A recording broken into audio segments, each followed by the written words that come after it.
Bismillahirrahmanirrahim. Was-samaa'i dhatil buruj.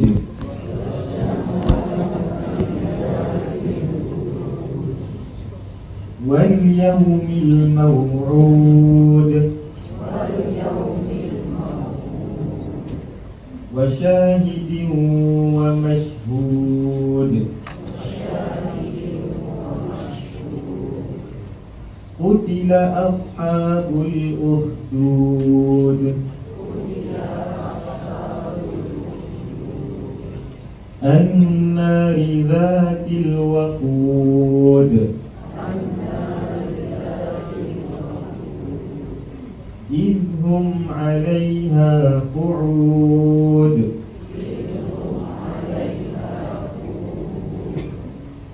Wa hum 'ala ma yaf'aluna bil mu'minina shuhud.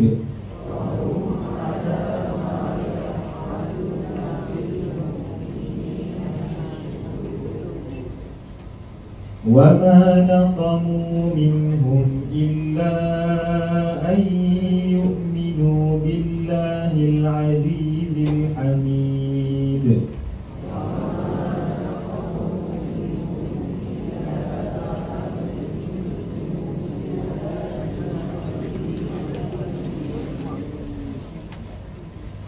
Alladzi lahu mulkus samawati wal ardh.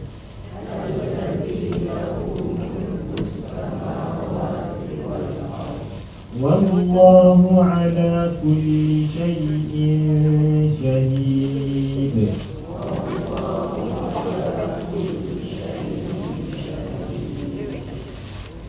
Innal ladzina fatanul mu'minina wal mu'minati thumma lam yatubu falahum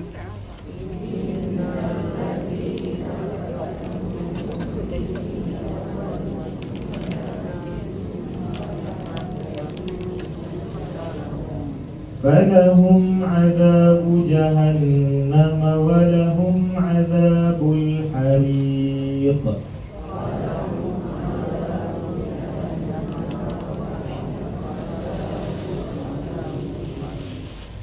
إن الذين آمنوا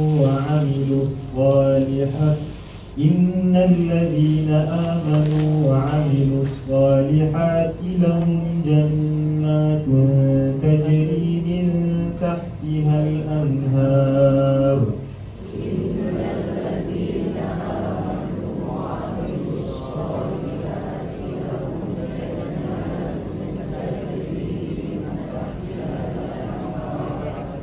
ذلك الفوز الكبير.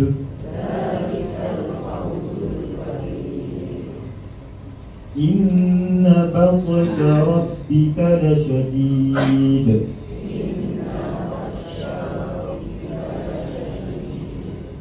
إنه هو يبدئ ويعيد.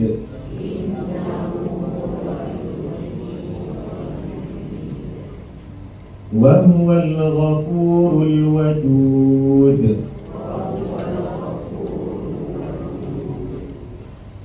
ذو العرش المجيد. فعال لما يريد.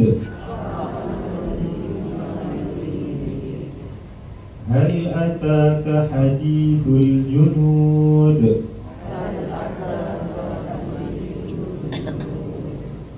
فرعون وثمود. بل الذين كفروا في تكذيب.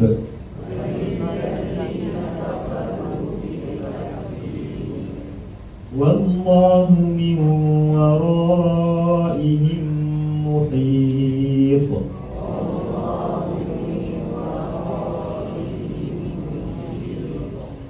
بل هو قرآن مجيد.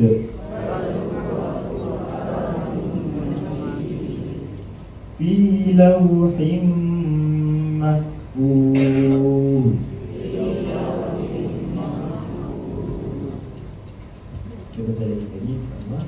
بسم الله الرحمن الرحيم.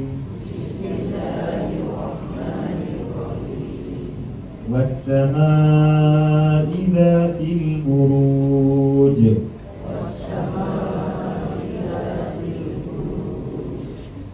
واليوم الموعود. وشاهد ومشهود.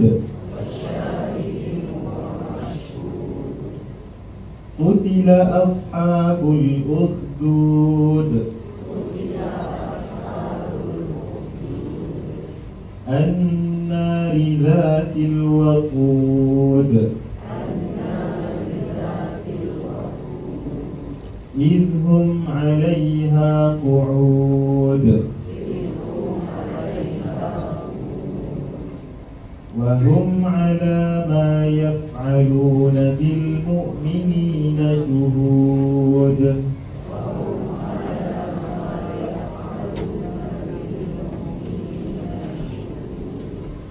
وما نقموا منهم إلا أن يؤمنوا بالله العزيز الحميد.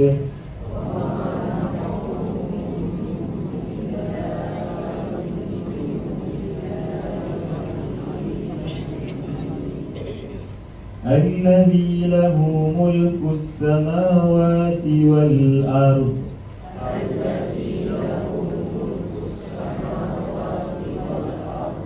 والله على كل شيء شهيد.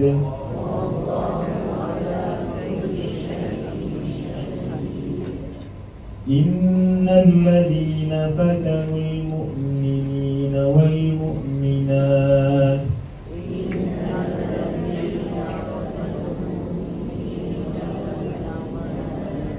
ثم لم يتوبوا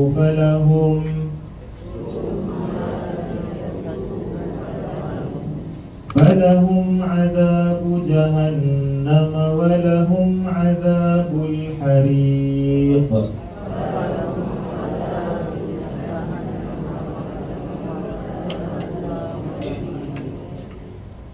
إن الذين آمنوا وعملوا الصالحات لهم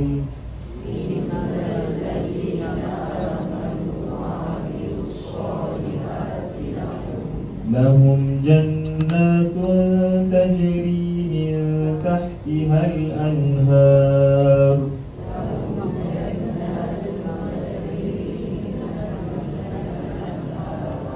ذلك الفوز الكبير.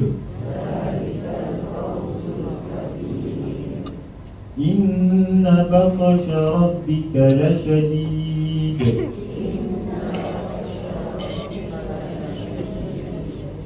إنه هو يبدئ ويعيد.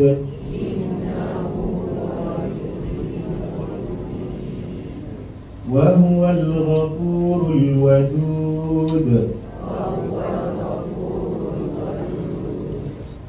ذو العرش المجيد. فعال لما يريد. هل أتاك حديث الجنود.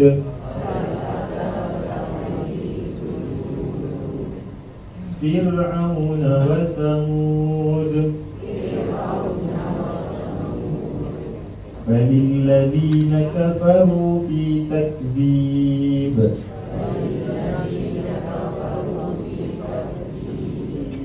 والله من ورائهم محيط.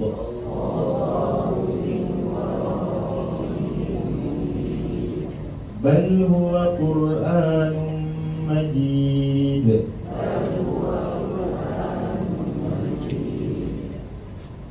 في لوح محفوظ. Sadaqallahul azim. Alhamdulillah. Jadi inilah surah Al-Buruj yang diturunkan di Makkah, mengandungi 22 ayat. Dan minggu lepas saya dah kongsikan ayat-ayat yang turun di Makkah ataupun surah-surah yang turun di Makkah, selalunya dia punya mesej simple. Sebab di Makkah orang-orang baru nak berjinak-jinak dengan Islam. Kalau ayat berkenaan hukum hakam semua diturunkan di Madinah. Surah-surah yang diturunkan di Madinah lebih detail, kan, tentang zakatnya berapa, faraidnya berapa, kan. Tapi kalau ayat-ayat diturunkan di Makkah, selalunya dia punya mesej amat mudah, tentang untuk mentauhidkan Allah, kan. Jangan kita menzalimi antara satu sama lain, kita tadabbur segala ciptaan Allah. Jadi ini merupakan di antara mesej di dalam surah Al-Buruj. Kalau kita lihat latar belakang surah ini ataupun poin-poin yang mudah untuk kita dapat adalah isinya berkisar tentang penyiksaan terhadap kaum mukminin yang dilakukan oleh kaum musyrikin. Dalam ayat tadi ada suatu bentuk penindasan. Ada cerita di mana kaum musyrikin membakar orang-orang mukminin pada ketika itu. Kemudian Allah janjikan azab yang pedih buat mereka pada ketika itu juga. Kemudian dihapuskan mereka itu di muka bumi. Jadi itu di antara kisah. Tadi juga ada ayat berkenaan Fir'aun, kan, tentang Thamud. Ini semua kaum-kaum Nabi sebelum Nabi Muhammad SAW yang ingkar dengan Allah, ingkar kepada Nabi mereka, tak nak percaya dengan segala utusan yang dibawa. Kan contoh Fir'aun ni kaum Nabi Musa. Kaum Nabi Musa alaihi salam, Fir'aun ni raja, kan, pada ketika itu di Mesir, sangat berkuasa. Jadi apabila Nabi Musa ini datang bawa wahyu bahawa harus kita mentauhidkan Allah, percaya kepada Allah, dia tak nak. Itu yang kita dengar cerita Nabi Musa, dia lari, kan, daripada Fir'aun, kemudian belah lautan dan sebagainya, kan, kemudian terselamat, yang lain tenggelam. Sama juga dengan kaum Thamud. Kaum Thamud ini kaum Nabi Saleh. Mungkin kita jarang dengar, tapi dalam Al-Quran banyak disebutkan. Kaum Thamud adalah kaum Nabi Saleh alaihi salam. Mereka juga hidup di tanah Arab. Antara keistimewaan Thamud ni, mereka sangat kuat, gagah. Dia punya special tentang kaum Thamud ni, mereka boleh memahat gunung-gunung menjadi rumah. Stone carving namanya, kan. Daripada bukit tu ataupun gunung, dia ketuk sampai menjadi sebuah rumah, istana.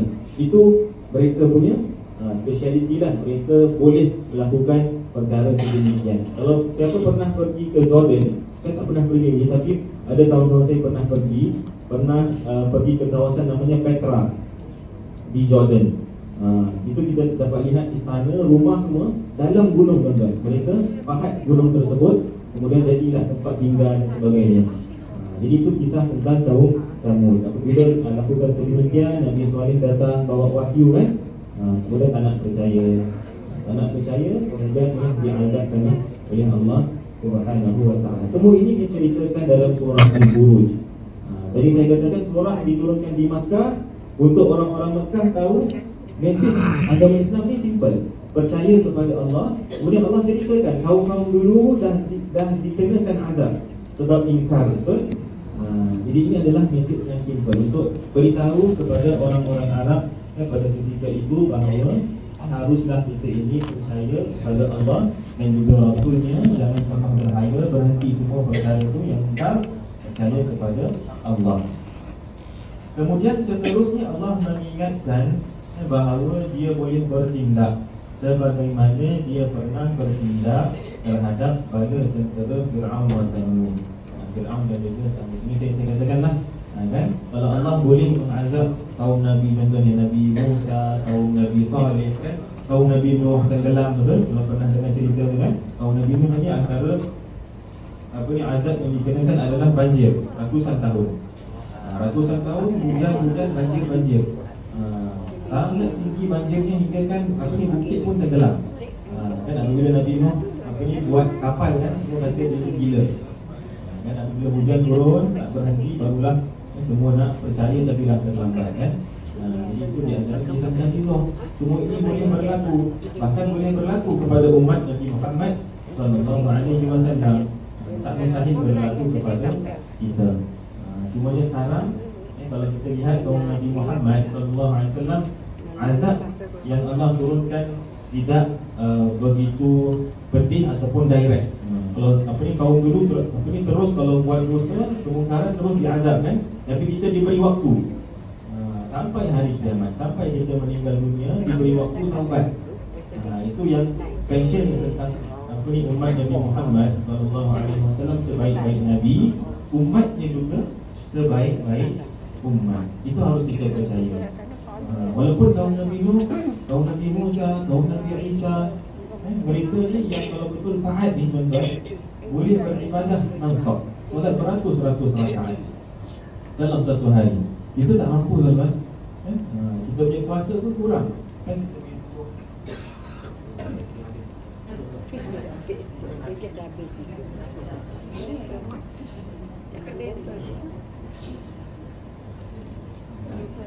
Boleh? Okay.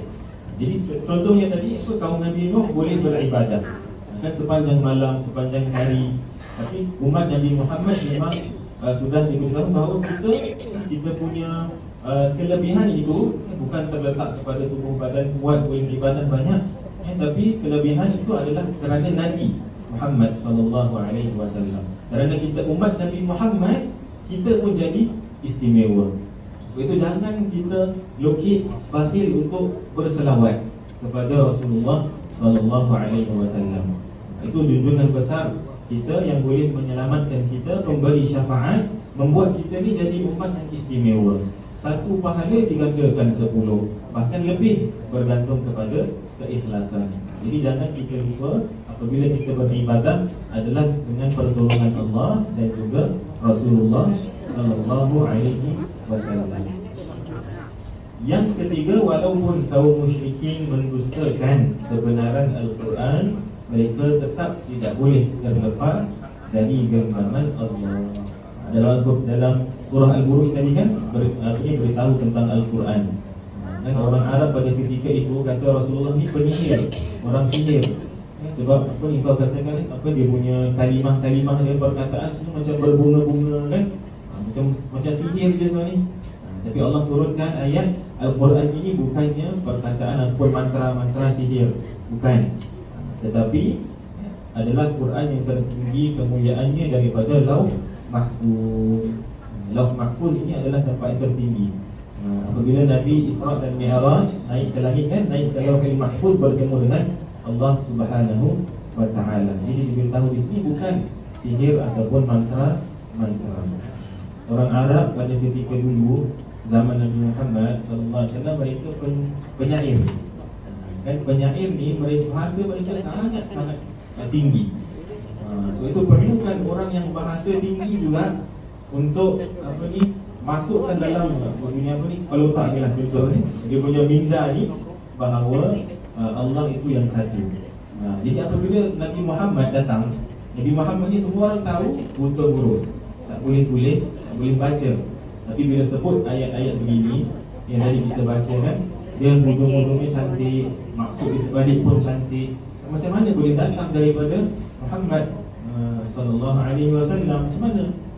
Itu yang Rasulullah katakan, ini adalah wahyun yuha. Ini adalah wahyu diwahyukan oleh Allah Subhanahu wa Ta'ala kepadaku. Maka percayalah. Kan, tapi tetap ada yang bantah, ada yang tak nak ikut. Sampailah sekarang dan masih terbukti lagi. InsyaAllah sedikit tafsir tentang ayat yang tadi. InsyaAllah tafsir ayat yang pertama, was-sama'i dzatil buruj. Allah memulakan dengan sumpahan dengan langit. Sama macam minggu lepas, was-sama'i wat-tariq. Allah bersumpah dengan langit dan juga sinaran waktu subuh. Kalau at-tariq, kalau al-buruj ini adalah bintang. Buruj ini bintang.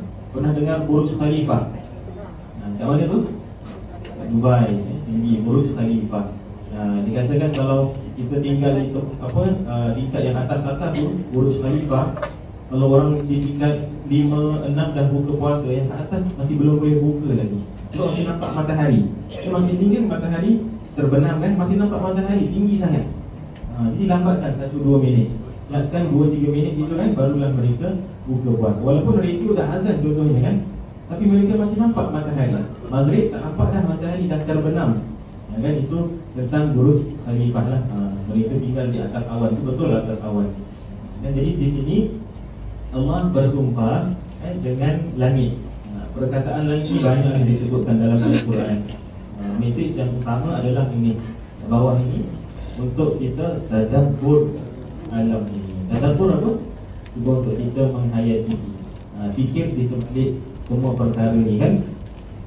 Fikir di sebalik makna bagaimana Allah ciptakan langit, bumi, manusia, dan semua ni makhluk ciptaan Allah, haiwan. Jadi semua ini kalau kita bayangkan bagaimana Allah ciptakan setiap satu daripada kita, kemudian ciptaan-ciptaan yang langit, bumi, gunung, laut, barulah kita terfikir kebesaran Allah Subhanahu wa ta'ala. Itu yang pertama, tadabbur alam. Setiap hari sepatutnya kita tadabbur, fikirkan. Kan setiap hari keluar rumah, kalau langit begini kan, bagaimana ciptaan Allah, dan semuanya ada hikmah di sebalik ciptaannya. Awan diciptakan kenapa, laut diciptakan kenapa. Tak perlu nak, maksudnya tak perlu nak research lah, tapi kalau kita fikirkan, tentu sekali ada sebab setiap sesuatu diciptakan. Pernah dengar tak kenapa Allah ciptakan ni khinzir, ba'alif gaya kan, khinzir. Kenapa? Tak boleh makan, tak boleh pelihara, kotor, makan najis, kan? Kenapa Allah ciptakan? Buat apa manfaat dia? Tak tahu kan? Kenapa ciptakan? Tapi Allah ciptakan sia-sia ke? Tak. Allah ciptakan ada hikmah, betul? Ada sebabnya. Di antaralah beberapa ada riwayat yang mengatakan babi ini ataupun khinzir ini diciptakan pada ketika itu zaman Nabi Nuh alaihi salam. Kan apabila di dalam bahtera, dalam kapal tu kan banjir. Jadi dalam kapal tu banyak haiwan dan sedikit saja manusia yang mengikut Nabi Nuh. Kaumnya sikit sangat yang ikut. Tak sampai ribuan pun kan. Jadi manusia, haiwan semua kan. Jadi mereka makan, mereka buang air besar ke kecil. Siapa yang bersihkan? Khinzir. Jadi itu antara beberapa riwayat yang mengatakan itu antara sebabnya. Tak ciptakan sia-sia lah, tak ciptakan sia-sia. Dulu belum ada lagi kubikel, flash sebagainya kan. Tapi itulah mungkin sebab lah di antara riwayat yang mengatakan tentang hikmah di sebalik ciptaan Allah. Boleh? Jadi ayat yang kedua dan ketiga tentang hari pembalasan. Tentang hari pembalasan. Allah bersumpah dengan hari kiamat, bersumpah dengan langit, bintang, beri isyarat bahawa segala yang kamu lihat ni akan dimusnahkan apabila tibanya hari kiamat. Semuanya akan dibinasakan. Jadi dalam hadis disebutkan hari yang dijanjikan adalah hari kiamat. Allah janjikan. Hari yang disaksikan adalah hari Arafah. Selalu apabila musim haji, selalu keluar berita kan, wukuf di Arafah. Orang-orang Islam semua wukuf, menetap di padang Arafah. Antara hikmah di sebalik menetap di padang Arafah adalah kita cuba untuk cuba untuk visualize, cuba untuk bayangkan keadaan hari kiamat bagaimana. Di hari kiamat kita semua akan berkumpul di padang mahsyar, menunggu hari perhitungan amalan. Hari perhitungan amalan, tunggu bila Allah nak hitung amalan kita. Itu yang kita cari. Rasulullah sallallahu alaihi wasallam minta syafaat, minta bantu, ya Allah, wahai Rasulullah, tamatkan hari kiamat ni, dah teruk sangat ni kan, semua dah binasa sebagainya. Tamatkan hari kiamat, kita nak mulakan hari perhitungan. Kita nak mulakan hari perhitungan. Semua akan berkumpul di padang Arafah. Dan di padang Arafah juga manusia semua sama di mata Allah, kecuali yang beramal. Kan? Kalau statusnya di dunia tak bermaksud apa-apa, masih 3 lagi. Tak apalah, kita cuba. Jadi status di dunia tak bermaksud apa-apa di mata Allah Subhanahu wa ta'ala. Sebab itu di padang Arafah juga apabila musim haji semua pakai ihram. Walaupun dekat rumah ada yang tinggal kondo, ada yang tinggal banglo, pakai ihram juga. Tak ada yang pakai pakaian lain. Cuma sekarang adalah di padang Arafah ada VIP room, aircon sebagainya kan, ada. Kalau yang apa ni, tent Singapore tu kan, Singapore punya kemah, tak silap saya sekarang dah aircon. Sekarang pernah pergi haji, ada yang katanya dah aircon, saya rasa dulu masih belum lagi. Jadi di Padang Arafah tu semua ada kemah-kemah kan. Dia ada kelas sekarang dah ada. Tapi yang VIP tu lagi atas lah orang kata kan. Jadi mungkin sekarang ada kemudahan kan? Ada kemudahan supaya lebih senanglah kita menunaikan ibadah haji, tapi juga untuk bayarkan. Kalaulah hari kiamat tak ada VIP room ni semua kan, aircon pun tak ada, juga kita bayangkan hanya amalan kita saja yang boleh menyelamatkan kita pada hari kiamat. Jadi ini tentang surah Al-Buruj, tentang hari kiamat, hari Arafah. Kemudian ini tentang Ashabul Ukhdud. Surah Al-Buruj ini ringkasan lah, sedikit tentang Ashabul Ukhdud. Kisah ini diceritakan dalam surah Al-Buruj beberapa tahun sebelum pengutusan Nabi Muhammad SAW. Ada seorang priest, padri Nasrani, dia ini kuat beribadah. Kemudian dia ini mengembara sebuah pergi ke kampung-kampung sebagainya kan, untuk dakwah lah, ajak kepada agama Nasrani. Agama Nasrani yang belum lagi terpesong. Sekarang banyaklah agama Yahudi, Nasrani kan, tapi kebanyakannya ataupun mungkin kesemuanya dah terpesong daripada tujuan asal, iaitu Islam. Sebab itu ada yang katakan, Ustaz, maksudnya dulu agama Nasrani, Yahudi ni kan, yang asal lah, yang tulen ni, yang suci ni, sama sebenarnya dengan Islam, untuk tauhidkan Allah. Cuma sekarang dah ubah-ubah kan. Timbullah agama Nasrani yang Kristian ni kata apa, oh Nabi Isa juga anak kepada Tuhan lah sebagainya kan. Jadi itu dah terpesong. Tapi asalnya yang dibawa mesejnya adalah Islam juga. Yang sekarang kita percaya itulah yang disampaikan oleh Nabi Musa, Nabi Isa kan, kepada kaum mereka. Jadi di sini ada seorang Nasrani berdakwah kepada kampung sebagainya kan, dan dapat memalingkan penduduk kampung itu daripada menyembah berhala. Maksudnya orang masuklah agama Nasrani, orang masuk agama Nasrani yang benar pada ketika itu. Kan dah tak sembah berhala. Tetapi ini sambungannya sedikit, pengetahuan raja yang zalim ini, yang beragama Yahudi, dah terpesonglah, maka dia marah dan mengajak untuk menurut agama Yahudi yang dah dipesongkan itu. Kemudian mereka enggan dan diperintahkan untuk bakar mereka di dalam parit. Kemudian mereka saksikan, pengikut-pengikut duduk di tepi memerhatikan siksaan itu. Orang Islam dibakar dan mereka saksikan. Itu kejamnya orang-orang kafir pada ketika itu, orang-orang musyrik pada ketika itu siksa orang-orang Islam dan mereka lihat di tepi. Kemudian ada seorang dapat melepaskan diri, berjumpa dengan raja yang adil, iaitu Raja Habsyi. Kemudian hantar tentera untuk menumpaskanlah raja yang zalim itu. Maka tamatlah riwayat diri dan pemerintahannya. Itu cerita ini disebutkan di dalam surah Al-Buruj, Ashabul Ukhdud. Jadi orang-orang Arab pada ketika itu semua tahu kisah ini. Sebab ini sejarah tanah Arab kan. Kita pun tahu sejarah tanah Melayu kita, kan ada cerita-cerita kita dengar kan. Jadi mereka pun sama, mereka tahu sejarah kampung mereka, sejarah tanah mereka.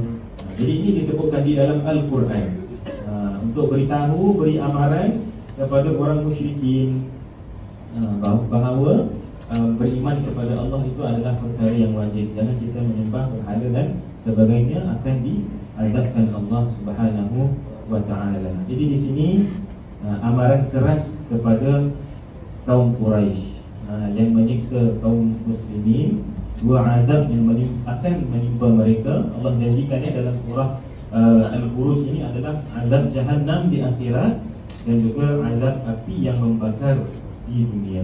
Maksudnya di dunia akan disiksa dan juga di akhirat nanti. Kalau bukan di dunia zaman kehidupannya di dunia zaman alam barzakh. Kalau bukan alam dunia semasa riwayat hidup, di dunia juga tapi di alam barzakh akan disiksa oleh Allah Subhanahu wa ta'ala. Untuk sesiapa yang tak sempat bertaubat, tapi siapa yang sempat bertaubat, Allah janjikan dia akan selamat. Jadi jangan kita bayangkan dosa aku banyak kan, Allah tak ampunkan. Itu adalah harapan orang-orang musyrikin. Dia nak percaya orang Islam ni, dia nak orang Islam percaya bahawa kalau dosa mereka banyak, Allah akan azab. Sebaliknya tak. Walaupun dosa kita banyak, asalkan sempat bertaubat tuan-tuan, bertaubat dengan syarat-syarat ini, maka Allah akan ampunkan.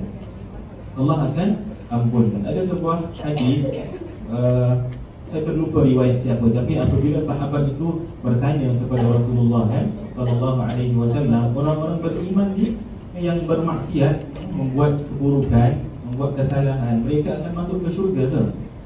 Tak silap saya, Abu Dzar, sahabat itu bertanya kepada Rasulullah, mereka akan masuk syurga ke? Orang Islam tetapi bermaksiat.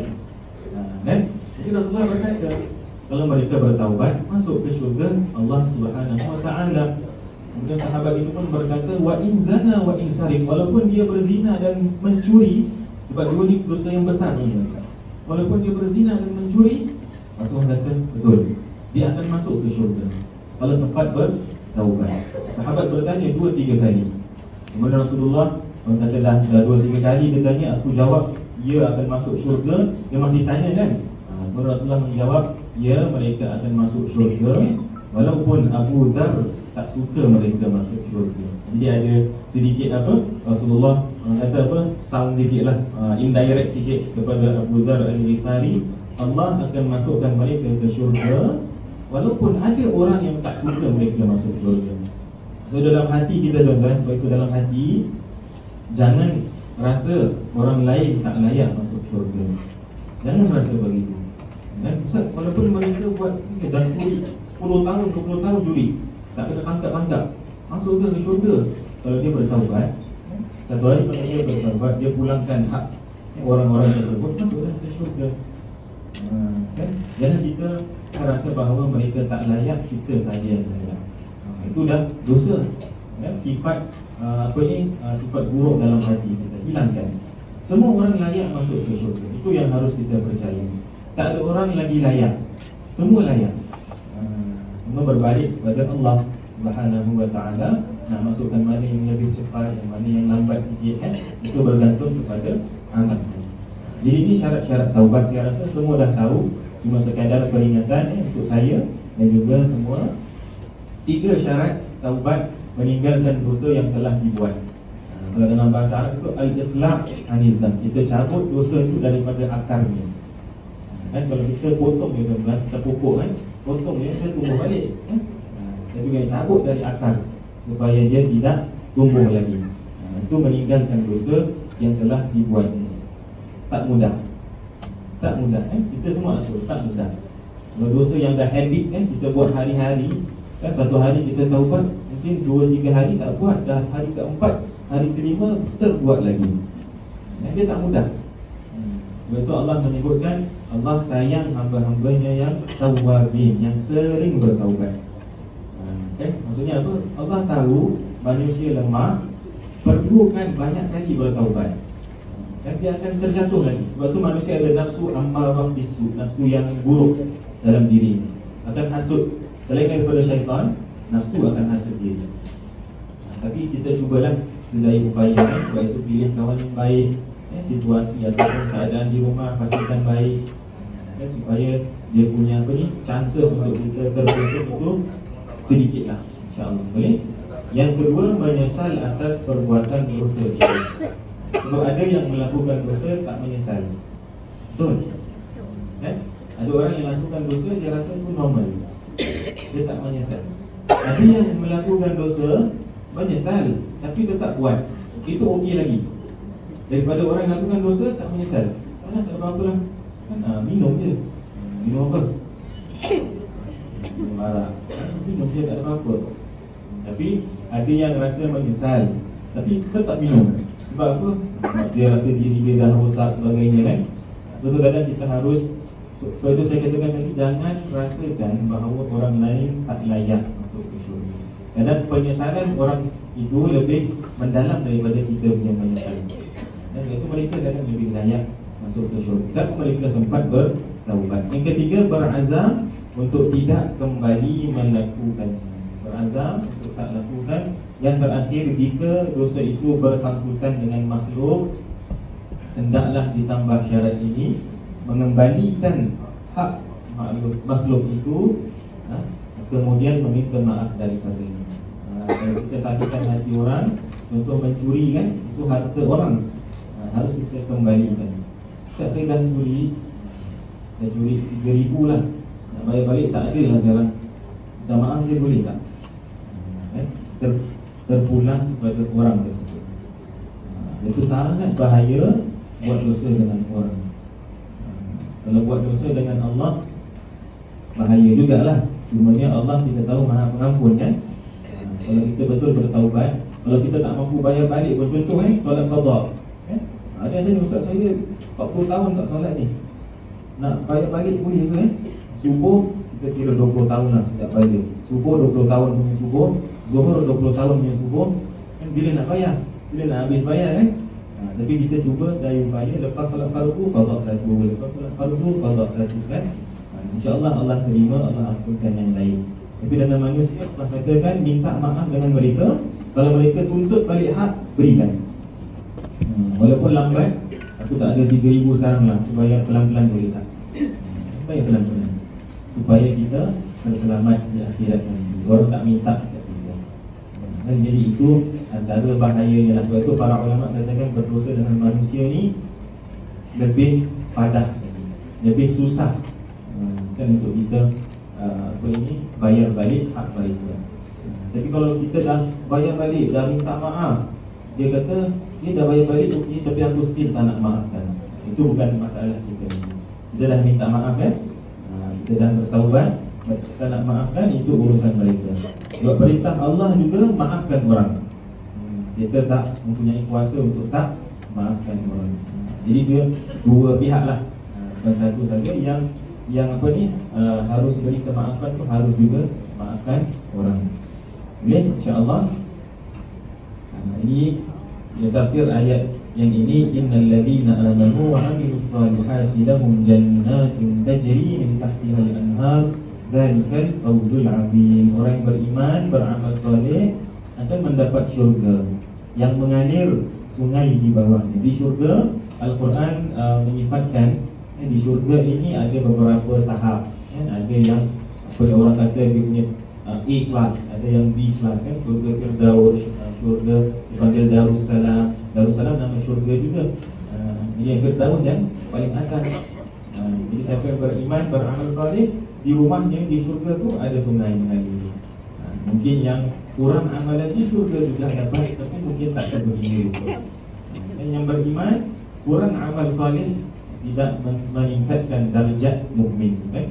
Di syurga ada 8 tahap ataupun 7 kan. Kemudian yang paling banyak amalannya tinggilah darjatnya di sisi Allah Subhanahu wa taala. Dan yang terakhir, siapa yang beramal soleh tapi tak beriman.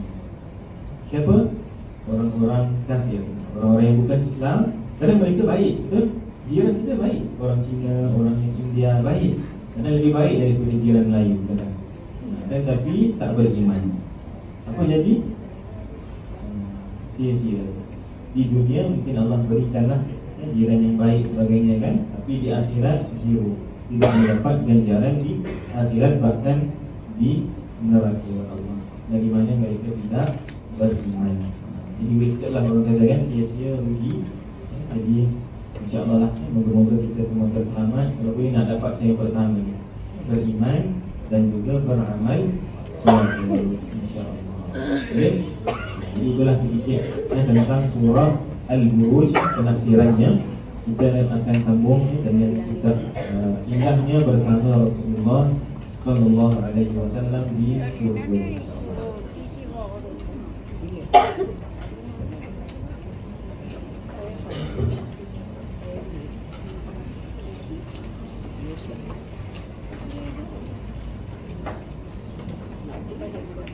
Muka surat 303 yang di bawah. Hadis ini dibuatkan lagi dengan hadis yang berikut yang di bawah.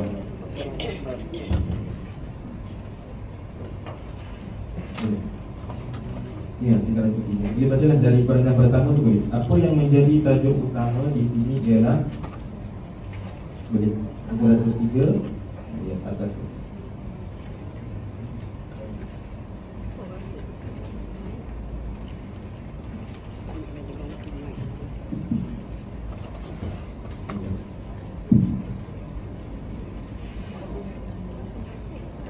Apa yang menjadi tajuk utama di sini adalah banyakkan selawat kepada Rasulullah SAW akan dapat bersama dengan baginda di syurga.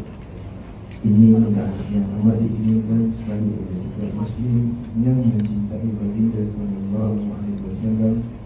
Perhatikan hadis Nabi dari Abdullah bin Mas'ud radhiyallahu anhu bahawa Rasulullah SAW telah bersabda, orang yang paling utama di sisi hari akhirat ialah orang yang banyak sekali berselawat kepada Allah. Hadis ini dikuatkan lagi dengan hadis berikut ini dari Abu Umamah radhiyallahu anhu, berkata Rasulullah SAW telah bersabda, berbanyakkan selawat kepadaku pada hari Jumaat, kerana setiap selawat umatku akan ditunjukkan kepadaku pada setiap hari Jumaat. Maka siapa yang banyak sekali berselawat kepadaku, dia yang paling dekat kedudukannya di sisiku. Alhamdulillah, beruntunglah sesiapa yang banyak sekali berselawat kepada Rasulullah SAW, lebih-lebih lagi pada hari Jumaat. Kerana pada setiap hari Jumaat akan ditunjukkan kepada baginda mereka-mereka yang berselawat kepada Rasulullah. Malahan lebih hebat lagi apabila di hari akhirat kelak mereka yang banyak sekali berselawat kepada Rasulullah akan dikumpulkan bersama-sama dengan baginda SAW. Hadis-hadis lain berkenaan kelebihan besar berselawat. Dari Anas bin Malik radhiyallahu anhu berkata bahawa Rasulullah SAW telah bersabda, sesiapa yang berselawat kepadaku sekali, Allah akan berselawat kepadanya 10 kali, serta dihapuskan baginya 10 kesalahan dan diangkat baginya 10 darjat. Hadis ini memberikan kita kabar gembira berkenaan 3 kelebihan besar orang yang berselawat, iaitu pertama, Allah Ta'ala berselawat kepadanya 10 kali. Kedua, dihapuskan baginya 10 kesalahan. Dan ketiga ialah diangkat baginya 10 darjat. Beginilah hebatnya kelebihan hanya satu salawat saja kepada Rasulullah SAW. Bagaimana pula jika seorang Muslim itu dapat berselawat hingga 100 kali atau 1000 kali, tentunya ini hebat. Dan di sana insyaAllah. Jadi di sini dalam kitab indahnya bersama Rasulullah SAW di syurga, kita dah masuk dalam bab banyak berselawat kepada Rasulullah SAW. Jadi kita mulakan apa? Kita dalam bulan Syaban baru masuk. Bulan Syaban kita tahu bulan selawat kepada Nabi Muhammad SAW. Kalau boleh perbanyakkan selawat kepada junjungan besar Nabi Muhammad SAW.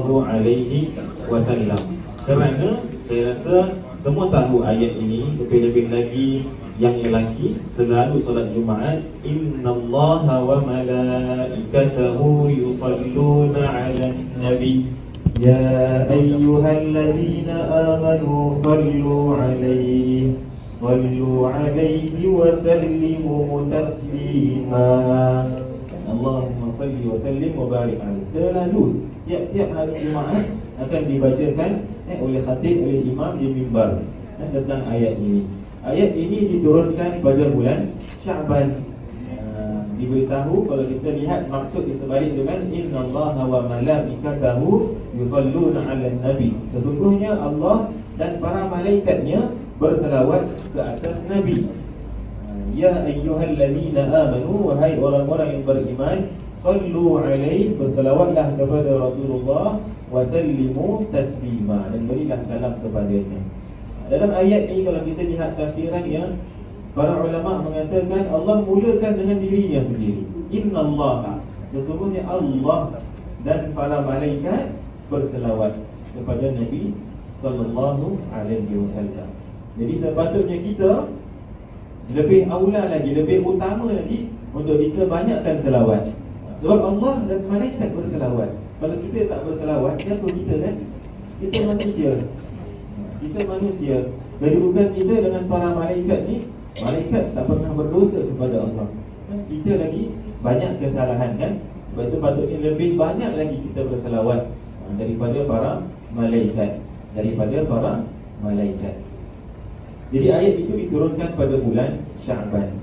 Kemudian di sini ada hadis yang dibacakan tadi kan, orang yang paling utama di sisi Nabi SAW pada hari kiamat, aktsaruhum alayya salatan, yang paling banyak berselawat kepadaku. Hari kiamat kan tadi kita cerita, sangat teruk hari kiamat, huru-hara. Kita lari dari semua orang cari Rasulullah sallallahu alaihi wasallam. Nak shortcut jumpa Rasulullah bagaimana? Banyak selawat. Itu adalah kuncinya. Rasulullah dah beritahu pada kita. Kan siapa yang berselawat kepadaku pada hari kiamat nanti antara orang yang paling dekat dengan aku. Jadi kalau kita nak rasa selamat hari kiamat nanti kan, ini muka surat 303. Siapa yang cari kan hadis yang kat sana tu, orang yang paling utama di sisiku, dan yang paling dekat denganku hari kiamat nanti adalah orang yang paling banyak berselawat kepada Rasulullah sallallahu alaihi wasallam. Sebab itu para ulama sangat banyak berdoa. Orang-orang saleh berdoa berselawat.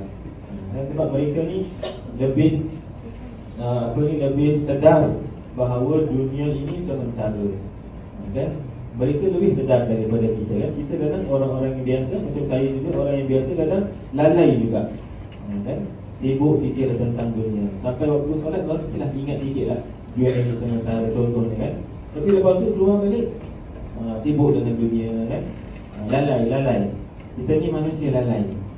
Itu perlu untuk ada sahabat, perlu untuk ada waktu ataupun ketika kita ini berada contoh di masjid ataupun di tikar sembahyang, ingat balik tujuan kita di dunia.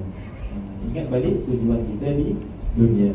Kemudian di sini juga mengatakan pada setiap hari Jumaat segala selawat yang kita bacakan akan diangkat kepada, ditunjukkan kepada Rasulullah sallallahu alaihi wasallam. Sebab itu banyakkan berselawat hari Jumaat. Pada Jumaat mulakan tahlil kan, tahlil banyak kita baca la ilaha illallah. Tahlil juga banyak kita baca selawat. Dan Allahumma salli ala afdal salatin, contohnya kan, banyak berselawat kepada Rasulullah sallallahu alaihi wasallam. Dan dialah siapa yang paling banyak berselawat, yang paling dekat. Hari Jumaat kalau boleh banyakkan selawat kepada Rasulullah sallallahu alaihi wasallam. Kemudian yang ketiga, hadis tentang kelebihan berselawat ni adalah dihapuskan. Maksudnya Allah akan berselawat kepadanya 10 kali. Ada 3 kelebihan kan di sini. Allah akan berselawat kepada kita 10 kali. Kalau kita selawat kepada Rasulullah sekali, Allah selawat kepada kita 10 kali. Kemudian Allah hapuskan 10 kesalahan kita. Allah angkat 10 darjat untuk kita. 3 in 1 Allah berikan. Dalam hadis Rasulullah sallallahu alaihi wasallam menyebutkan satu selawat kepadaku merupakan 3 in 1. Allah selawat ke atas kita 10. Untuk mendapat selawat Allah untuk kita, itu yang kita nak. Kan selalu kita fikir, kita doa tak mustajab, doa tak dijawab. Padahal ada masanya lah Allah akan jawab. Tapi bila kita selawat, dah janji dah Allah akan selawat pada kita 10 kali. Maksudnya Allah pandang kita. Kan kat mana-mana pun, dalam bas kita selawat, dalam MRT, dekat pasar, kan mana-mana lah. Kita selawat, Allah pandang kita. Kemudian Allah selawat ke atas kita 10 kali kata. Begitu juga Allah hapuskan 10 kesalahan dan juga angkat 10 darjat untuk kita. Kan istighfar, hapuskan kesalahan, betul? Di antaranya selawat. Allahumma salli ala sayyidina Muhammad wa ala ali sayyidina Muhammad. Walaupun tak ada perkataan ampunilah dosa aku, tak ada. kan? Tapi ya Allah beri selawat kepada Rasulullah dan juga keluarganya, tapi Allah ampunkan dosa kita. Dan sebab kita fikirkan tentang Nabi kita iaitu Rasulullah sallallahu alaihi wasallam, maka Allah memandang kita dan dilihat bahawa kita ikhlas, ingat akan perjuangan Nabi sallallahu alaihi wasallam, maka Allah mengasihani. Kasihan dengan kita, Allah hapuskan dosa-dosa kita. Sebab itu kalau orang tanya dengan kita, Ustaz, kalau dosa saya banyak ni, untuk kita nak istighfar 1000 kali satu hari, mungkin bering juga bibir kita ni. Dan walaupun orang kata basahkan bibir, basahkan lidah dengan berzikir kan, banyak-banyak kering juga kan. Kalau tak mampu, antara yang shortcutnya adalah untuk kita selawat kepada Rasulullah sallallahu alaihi wasallam. Ingat perkara ini. Bila selawat, ingat 3 in 1. Bila pergi NTUC 3 in 1, ingat selawat. Terbaliklah. Okey, boleh teruskan?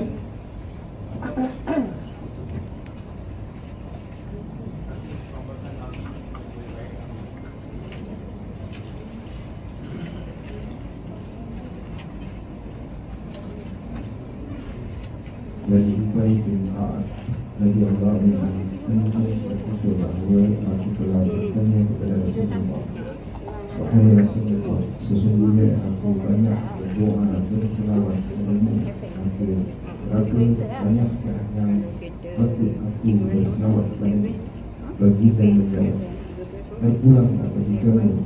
Ubay berkata, adakah 1/4 dari doaku? Baginda menjawab, terpulang bagimu. Tapi jika kamu tambah lagi, dia adalah baik sekali buat kamu. Berkata Ubay, adakah setengah dari doaku? Baginda menjawab, terpulang bagimu. Tapi kalau kamu tambah lagi, dia adalah baik sekali buat kamu. Ubay berkata lagi, 2/3 dari doaku. Baginda menjawab, terpulang bagimu.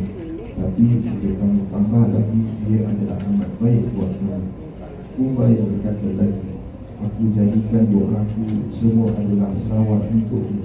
Setelah itu baginda menjawab, jika demikian maka akan dicukupkan bagi kamu apa yang kamu timbangkan kerusingan hidup dunia akhirat, dan diampunkan segala dosa kamu. Berkata Imam Mula Ali Al-Qari rahimahullah, makna aku jadikan doaku semua adalah selawat untukmu, artinya ialah aku gunakan semua waktu untuk berselawat kepadamu.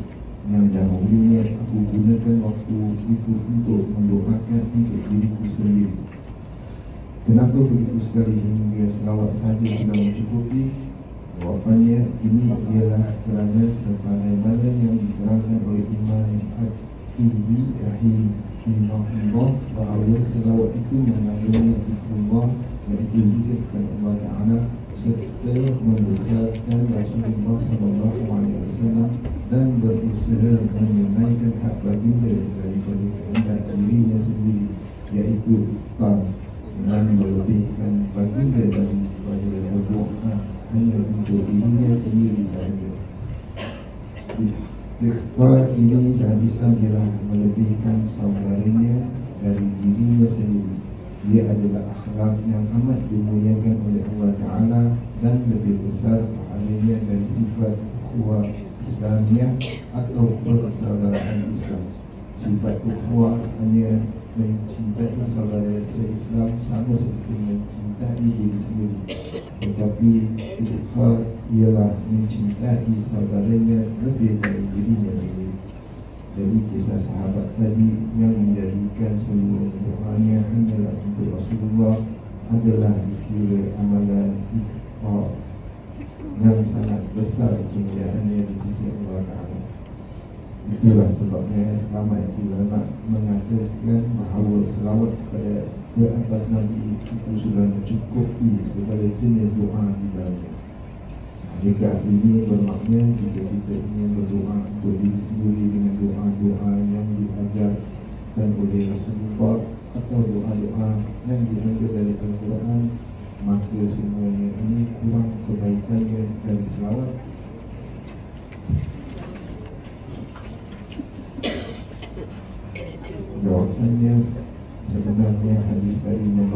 maksud yang berbeza, bergantung kepada orang yang ingin berdoa dan berselawat. Yang penting kita kena lihat situasi dan keadaan apabila kita merasakan mana yang perlu ketika itu. Adakah lebih baik selawat atau berdoa untuk diri sendiri? Contohnya, tidak mungkin bila hadis tadi menyuruh kita meninggalkan sama sekali doa untuk diri sendiri, walaupun doa itu diajar oleh Rasulullah atau diambil dari ayat-ayat Al-Quran. Mungkin juga hadis tadi dikhususkan bagi mereka yang kebingungan tentang doa ataukah yang terbaik untuk diri sendiri, sebab doa itu terlalu banyak. Ini juga boleh difahami dari hadis tadi. Maka dalam keadaan begini lebih baik selawat saja, kerana selawat itu sendiri sudah mencakupi segala jenis doa di dalamnya, termasuk berdoa untuk diri sendiri. Malahan lebih baik lagi, kerana selawat itu berdoa juga untuk Rasulullah SAW. Untuk lebih jelas lagi, mari kita lihat perbezaan ketara antara kelebihan selawat dan doa untuk diri sendiri. Jadi di sini dalam hadis yang panjang tadi kan, muka surat 306, daripada Ubay bin Ka'ab, sahabat Nabi SAW. Dia bertanya kepada Rasulullah, aku banyak berselawat kepadamu, jadi berapa banyak yang aku patut berselawat? Sahabat tanyalah kan, dalam doa ni selepas solat ke ataupun doa di mana-mana, berapa banyak di antara doa aku ini harus menjadi selawat untukmu? Selalu kebiasaan kita apa? Kita mulakan Alhamdulillahirabbil alamin, kemudian selawat kan, wassalatu wassalamu ala sayyidina Muhammad wa ala alihi wa sahbihi ajma'in. Itu yang simple kan, mulakan Alhamdulillah kemudian selawat, kemudian barulah doa kita, Rabbana ighfir lana dzunubana, betul kan? Segala doa yang kita minta kan? Kemudian tutup dengan selawat juga, Rabbana atina fid dunya hasanah wa fil akhirati hasanah wa qina adzabannar wa sallallahu ala sayyidina Muhammad wa ala alihi wa sahbihi wa sallam walhamdulillahi rabbil alamin. Doa kita mula dengan tahmid alhamdulillah, akhir juga dengan tahmid alhamdulillah. Yang kedua, doa kita mula dengan selawat, akhir juga dengan selawat. Itu adab yang ditunjukkan oleh para ulama, orang-orang salih ini untuk kita apabila nak doa. Kalau boleh jangan main minta je. Ada adabnya, tapi sikit. Pertama, alhamdulillah, syukur dulu. Apa yang kita ada, syukur dulu. Kita apa ini, ingat kembali segala nikmat Allah, syukuri. Kemudian beri salam kepada Rasulullah sallallahu alaihi wasallam, barulah minta. Dan minta akhirkan dengan salawat, ingat kepada Rasulullah dengan bantuan Rasulullah sallallahu alaihi wasallam, akhiri juga dengan syukur. Itu kalau contoh, kalau tak dapat kan, kita doa ini bukan sekarang maksudnya Allah nak berikan, kita tetap syukur dengan apa yang ada. Dan itu maksud di sebalik setiap doa kita. Jadi di sini Ubay bin Ka'ab, sahabat Rasulullah sallallahu alaihi wasallam, bertanya, wahai Rasulullah, berapa banyak ni dalam doa aku ni, nak berapa portion dia tu untuk Rasulullah, untuk selawat. Jadi Ubay ini berkata, adakah 1/4 cukup? 1/4 lah, 1/4 cukup tak untuk aku selawat, kemudian baru doa lah. Kemudian Rasulullah menjawab apa? Terpulang bagimu, tapi kalau nak lebih sikit lebih baik. Ubay bin Ka'ab berkata, adakah separuh yang lebih baik? Ikut suka hati kau boleh, tapi kalau boleh tambah lagi. Kan setengah pun Rasulullah kata tambah lagi lah selawat kalau boleh. Kemudian berkata apa? Sepertiga, apa ni, 2/3 boleh tak? 2/3 kan? 2/3, lebih daripada separuh doa tu semua selawat. Itu okey tak wahai Rasulullah? Rasulullah menjawab, terpulang bagimu, kalau lebih lagi bagus. Kan kemudian terakhir Ubay bin Ka'ab berkata, aku jadikan doaku semua adalah selawat bagimu. Adakah itu mencukupi? Kemudian Rasulullah pun bersabda, jika demikian maka akan dicukupkan bagimu apa yang kamu bimbangkan dan juga diampunkan dosa-dosamu. Maksudnya apa? Ubay bin Ka'ab apabila bertanya, Rasulullah menjawab, kalau boleh doa itu semualah untuk aku. Kalau boleh semuanya selawat kepada aku. Sebab itu di antara, kalau pernah kita terbaca kitab yang menceritakan tentang amalan orang-orang salih, para wali Allah, kadang mereka segan nak berdoa. tak nak doa. Dan bukannya maksud mereka sombong aku tak nak doa lah, aku dah ada kan, tak nak doa. Itu sombong kan. Tapi aku tak nak doa sebab aku malu, sekian. Nak minta apa? Nak minta nikmat, nak minta apa kehidupan yang apa ni contoh yang selesa, yang tenang. Sekarang tak cukup selesa. Jadi para ulama yang orang-orang salih ni sangat dekat, mereka malu nak minta. Dah okey lah ni kan. Betul lah kalau boleh nak lebih selesa, nak lebih baik kan. Tapi dah cukup dah. Nak minta lagi macam malu lah. Nak minta lagi baik, tapi amalan kita tak improve kan, tak jadi lebih baik.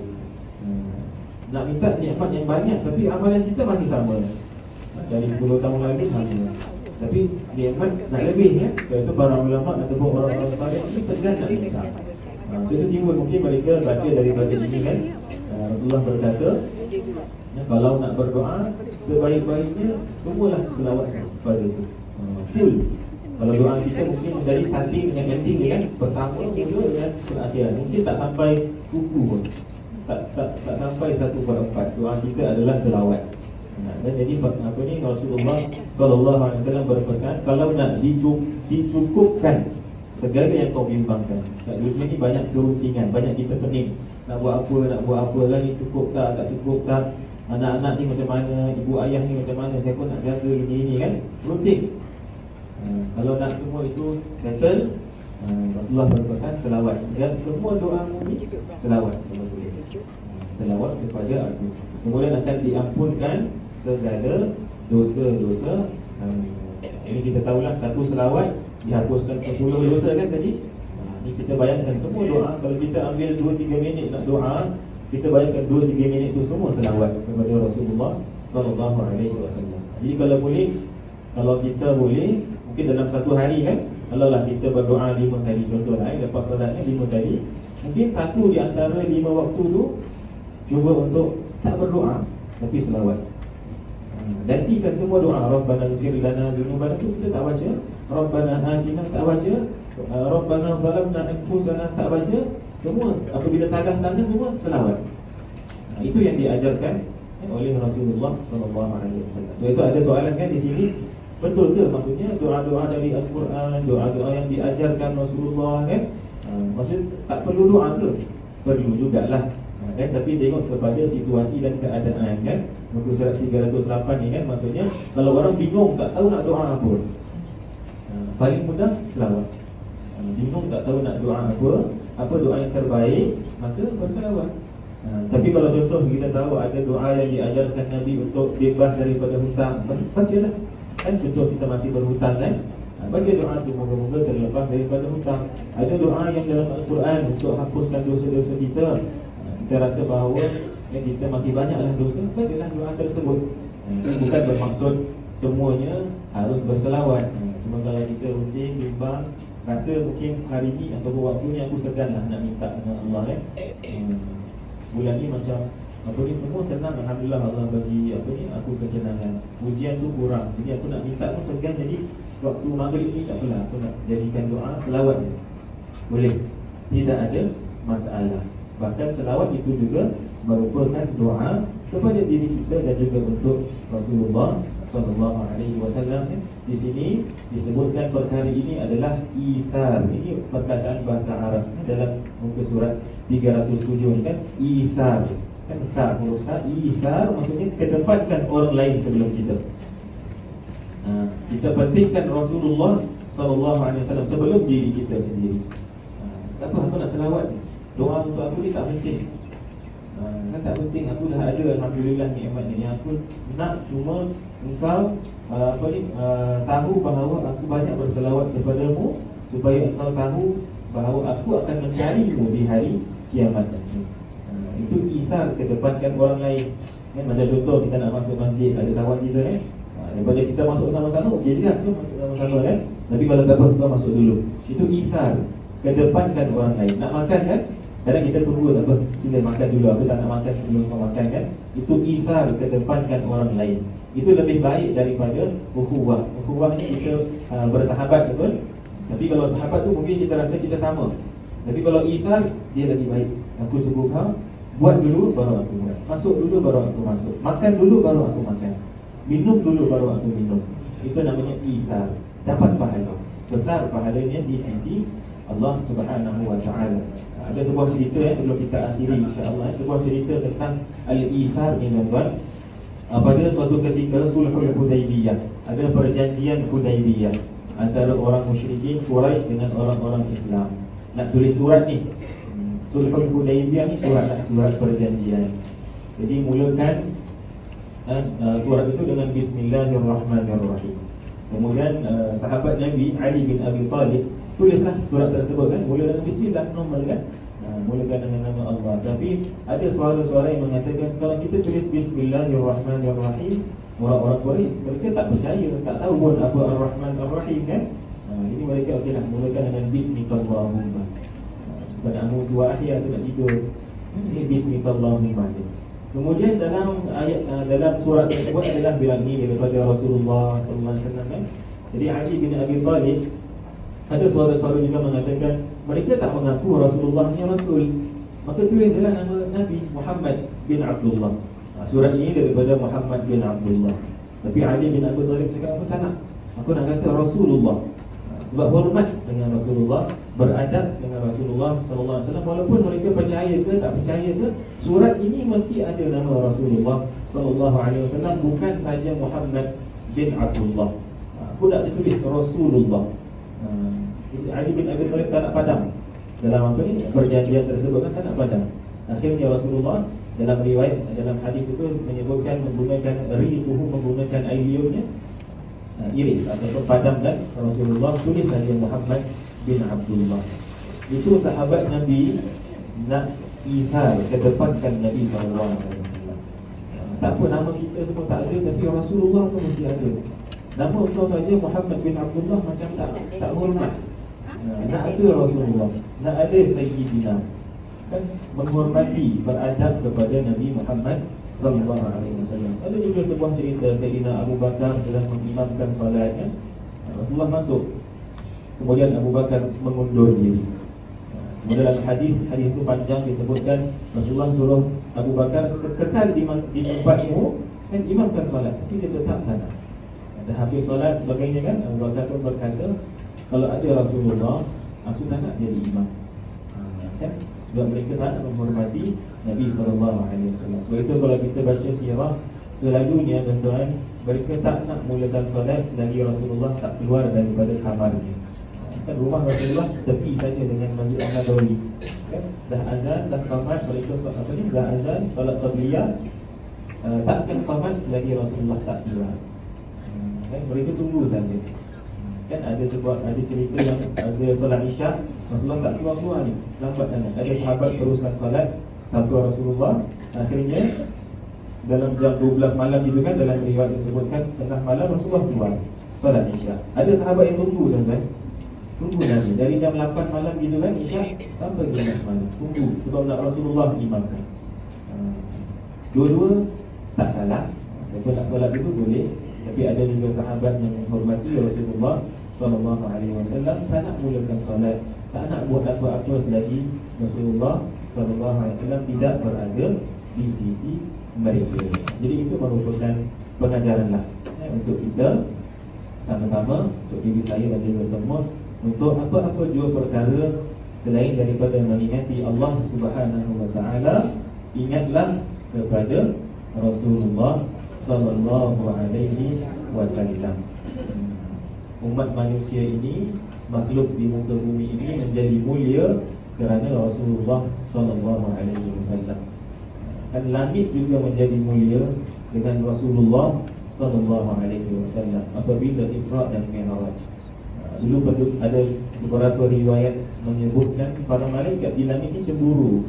Kan di dunia ini ada Nabi Muhammad sallallahu alaihi wasallam. Padahal kita di langit banyak malaikat, tapi sebaik-baik ciptaan bukan malaikat. Sebaik-baik ciptaan siapa? Nabi Muhammad sallallahu alaihi wasallam. Jadi apabila Isra dan Mi'raj, Rasulullah naik melepas di langit, mereka suka. Sebab tempat ini, langit, orang kata disucikanlah dengan kehadiran Nabi sallallahu alaihi wasallam. Sepatutnya kita ingat betapa beruntungnya kita, alhamdulillah, menjadi umat Nabi Muhammad sallallahu alaihi wasallam, insya-Allah. Baik, sebelum kita akhiri, mari kita akhiri dengan pembacaan beberapa selawat kepada Nabi Muhammad sallallahu alaihi wasallam.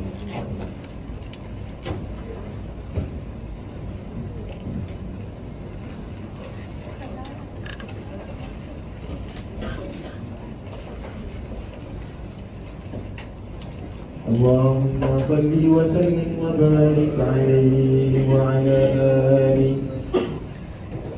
Salatullah salamullah ala taha rasulillah. Salatullah salamullah ala yasin habibillah. Salatullah salamullah ala taha rasulillah. Salatullah salamullah ala yasin habibillah. Tawassalna bismillah wa bil hadi rasulillah wa kulli mujahidin lillah bi ahlil badri ya Allah. Salatullah salamullah ala taha rasulillah. Salatullah salamullah ala yasin habibillah. Ilahi salimil ummah minal afati wal niqmah wa min hammi wa min ummah bi ahlil badri ya Allah. Salatullah salamullah ala taha rasulillah. Salatullah salamullah ala yasin habibillah. Ilahi najina wa kashif jami'a adiyati wa sharif makaidal ida wal kuf bi ahlil badri ya Allah. Salatullah salamullah ala taha rasulillah. Salatullah salamullah ala yasin habibillah. Salatullah salamullah ala taha rasulillah. Salatullah salamullah ala yasin habibillah. Salatullah salamullah ala taha rasulillah. Salatullah salamullah ala yasin habibillah. Ala yasin habibillah. Ala yasin habibillah. Allahumma salli wa sallim wa barik alaihi wa ala alihi. Hasbi Rabbi Jalla Allah ma fi qalbi ghairullah. Nur Muhammad sallallahu la ilaha illallah. Hasbi Rabbi Jalla Allah ma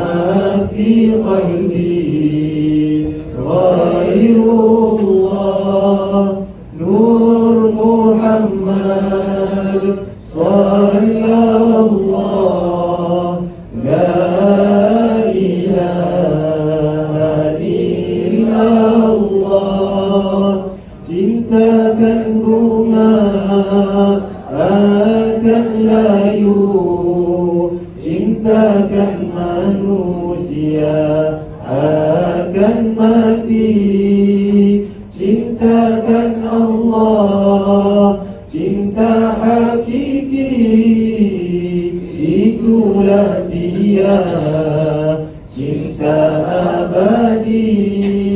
Hasbi Rabbi Jalla Allah, ma fi qalbi ghairullah. Nur Muhammad sallallahu, la ilaha illallah, la ilaha illallah, la